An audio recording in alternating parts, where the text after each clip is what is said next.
मेरे सपनों की रानी कब आएगी तू। अभी आंखें जो तेरी देखी, घर की गलियां सब रंग रलियां, तेरी कसम बजता फिरा नाज़नीनों से मैं। কোনো গানে এমন কিছু সুর থাকে যা প্রজন্মের পর প্রজন্ম ধরে মানুষের মনে রয়ে যায়। আর যদি সেই সুরের পিছনে থাকে দুই কিংবদন্তির অবদান, তাহলে তার মেলোডিই হয় আলাদা রকমের।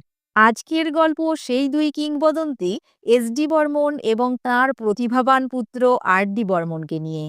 আজ আমরা এমন একটি সুরের কথা বলবো যা প্রথম তৈরি হয়েছিল ১৯৬০ সালে এবং তা আবার প্রাণ পায় ১৯৮২ সালে। একটিতে কণ্ঠ দিয়েছিলেন কিংবদন্তি শিল্পী মোহাম্মদ রফি এবং অন্যটিতে ছিলেন আর এক কিংবদন্তি শিল্পী কিশোর কুমার। এই দুই গানের মেলবন্ধন আজকের গল্পের মূল আকর্ষণ। নমস্কার বন্ধুরা, আমাদের ইউটিউব চ্যানেল ফ্যাক্টস এমডিতে আপনাদের স্বাগত জানিয়ে ভিডিওর মূল পর্বে প্রবেশ করছি। ১৯৬০ সাল, তখন ভারতীয় সিনেমা জগতে নতুন নতুন চমক দিয়ে চলেছেন এস ডি বর্মন।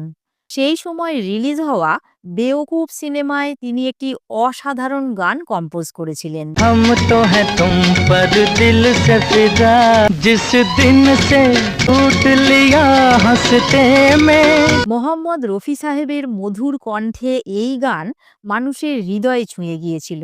গানের কথা লিখেছিলেন সেই সময়ের বিখ্যাত গীতিকার মজরুহ সুলতানপুরী।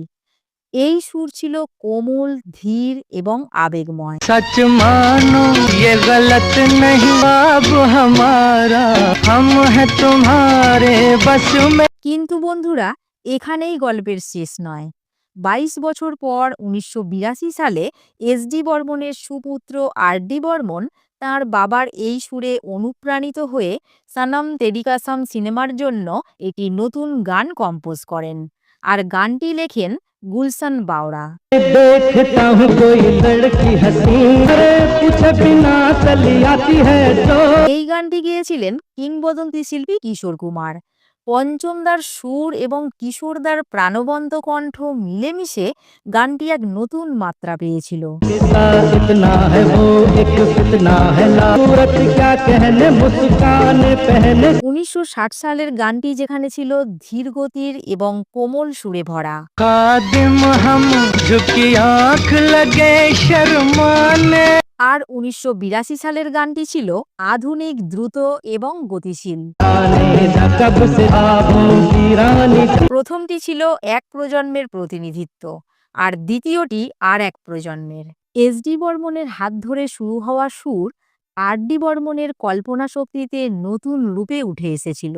देखता हूँ कोई लड़की हंसी रली आती है जो, कब से तेरी तलाश है। বন্ধুরা, এই দুই গানের মাধ্যমে আমরা শুধু সুরের রূপান্তর দেখি না, বরং দুই প্রজন্মের সুরদর্শন এবং যুগের পার্থক্যও বুঝতে পারি। সঙ্গীত জগতের এই চার কিংবদন্তিকে শ্রদ্ধা জানিয়ে আজকের ভিডিও এখানেই শেষ করছি। এরকম আরও একটি নতুন তথ্য জানতে নতুন ভিউয়ার্স হলে আমাদের সাবস্ক্রাইব করে অল নোটিফিকেশান বাটনটি অন করে রাখুন। এতক্ষণ আমাদের সঙ্গে থাকার জন্য আপনাদের আন্তরিক ধন্যবাদ। শীঘ্রই ফিরে আসছি পরবর্তী ভিডিও নিয়ে। সবাই ভালো থাকবেন।